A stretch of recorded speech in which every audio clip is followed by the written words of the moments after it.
In the 18th and 19th centuries, the common thought in America was that immigration should be free and open to everyone. After the Civil War in 1875, the Supreme Court ruled that it now is going to be a federal matter, that the federal would govern it and keep watch over it. My name is Marion.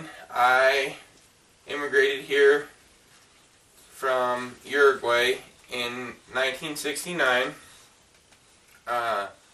I met my husband while he was down there on his LDS mission. He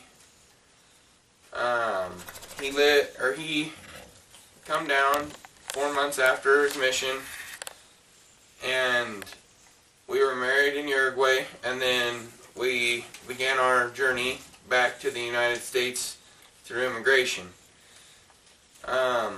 Most people, the immigration process is long and complicated and hard for most people. My immigration process was rather easy because my spouse did most of the paperwork. He really must have done a great job, because when I went through, they told me that I was a very lucky lady. One of the things that you're required to do when you immigrate is to take a test. Funny story about this test is, the first time that I took the test, I went in and the lady that proctored the exam was rather intimidating. When I went in there, I was very intimidated and I ended up failing it the first time. I come back the second time and it was the same lady. So I was super not excited because she was very intimidating and I was scared of her.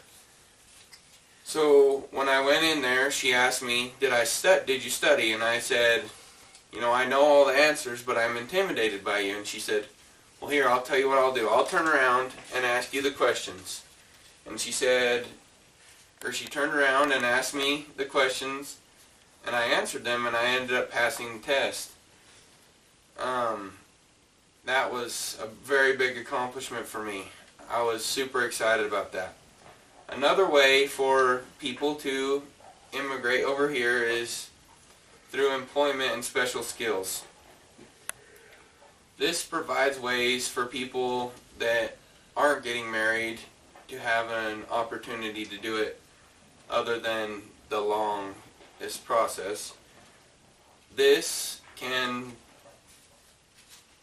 cost your employer $8,000 to $10,000 to immigrate you over here so that you may work for them. I have some very strong feelings on the national debate over whether to beef up the Mexican border and make that so that we can have less people coming from Mexico. I feel like this is not our place to say whether they're illegal or not, because really, to tell you the truth, the only true Americans is the Indians. They were the only ones that were here before any of us. We're all truly immigrants if you look at it in that standpoint.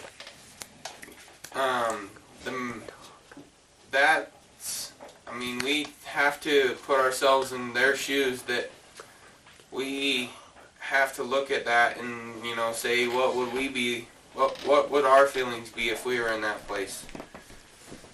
One of the best parts about being able to immigrate to the U.S. was the fact that I was able to have a family and great friends here, and the gospel that has blessed and strengthened my life and allowed for me to become the person that I am today. Some of the worst things, and I guess you can't really say they're the worst things because they were just hard for me coming from where I came from, was the language. The language here was very hard for me to learn, that I had to really focus and work hard to learn the language so that I could speak the language fluently. One of the ways that I really learned how to speak the language fluently is through watching TV and being able to watch them and listen to the words so that I may learn how to speak the language fluently. Another thing that I really miss from my home country is the food. Although the food here is great, it is so, I miss my native land's food. I miss some of the things that I was able to eat there. Another thing that I really miss is the ocean. Living here in Utah, you're not really able to see the ocean very often. You know, you have to travel to see the ocean, where before I didn't have to travel, the ocean was there with me. Yes, of course, I loved being able to become a U.S. immigrant and being able to come over here and gain my citizenship to the U.S. I learned so much through this process and learned so many things that if I wouldn't have became a citizen into the U.S. that I would have never learned. In closing, immigration is a very complex process that can take a very long time.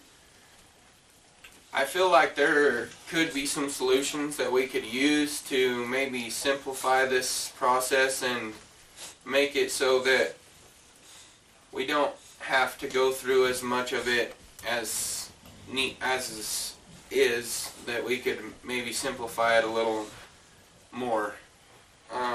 The U.S. has a pact to help each other with other countries, and this is a really great way to, I feel like, that will help us grow as a country, is to help other countries when they're in times of need so that they may help us when we are in need.